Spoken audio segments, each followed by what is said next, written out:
Well, let's talk about Muddy Waters a little bit and the famous or infamous The electric mud? Yeah, depending on who you talk to. If you talked to or did talk to Muddy, it was infamous. The nucleus for that whole project was another jazz player, Charles Stepney. Now this was something that Marshall had to sell to Muddy, right? Because Mud was scared to death. I mean, you're talking about guys nowadays that have all their little homies with them. Yeah. Well, Mud and them had their little gangs, like 4 or 5 guys supporting cast. They would bring them into the studio and line them all up in a row. And they would supply them with whatever they needed to sustain them. They all would come in with their hats on and these long trench coats. And they would sit. And Mud would draw off of their strength of support of this new idea. Everything was set up for Mud, as far as the tune was picked, and we worked it out before he came in. So he was kind of positioned to know when to come in and when to leave and where to take a solo. Because Muddy Waters and Howlin' Wolf were both from the South, from Mississippi, who had migrated to Chicago, and they were blues. Staunch blues musicians. No electric anything. Right. I mean, sort of became electric when they came up here, but they started out as rural folk blues acoustic. players. Yeah. Acoustic. And they came up here, and all their recordings up to that point had been traditional blues recordings.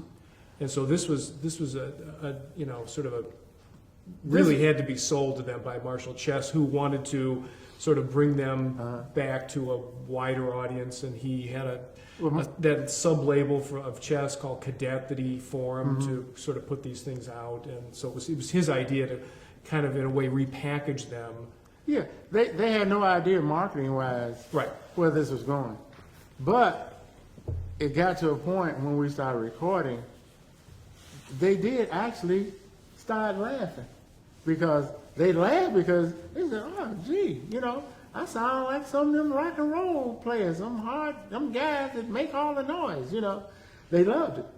And Wolf, his famous phrase was, yeah, we playing all this queer music, which he meant queer.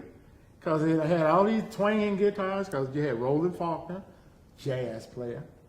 Mud had his sidekick guitar player, I forgot his name, but everybody was still jazz with it. Especially Roland Faulkner, he was bad. But all these jazz minds stretching out doing this new music because, our minds, we reach out, because jazz is improvisation. So it was, for us, it was big fun. And the Howlin' Wolf album was the same idea, wasn't it? Same idea, yeah. Marshall Chess deciding, okay, let's do that with. Yeah, why not? They were the 2 top artists. Yeah, and the songs were blues songs. Yeah, now Sidney Barnes I think he wrote several of the hit ones. Harper's Free Press or something like that.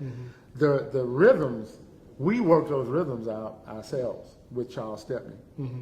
Because, everything on that album is constantly rolling. It's just a forward motion, I should say. And it was we were kind of putting on, funning what the hard rock cats was doing. But it was funny, the hard rock guys took us serious. Well, they had to take us serious because they couldn't play jazz and we could. And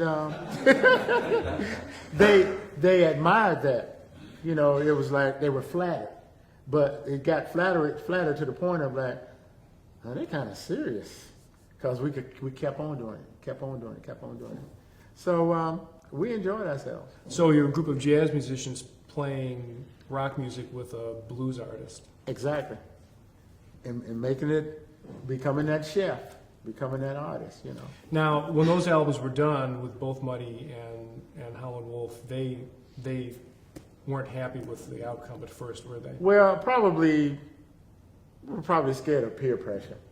Whether it would have been Lil Milton or Albert King or whoever, Albert Collins, why y'all guys playing all that, that old rock and roll stuff, Hey, but it was time for a change.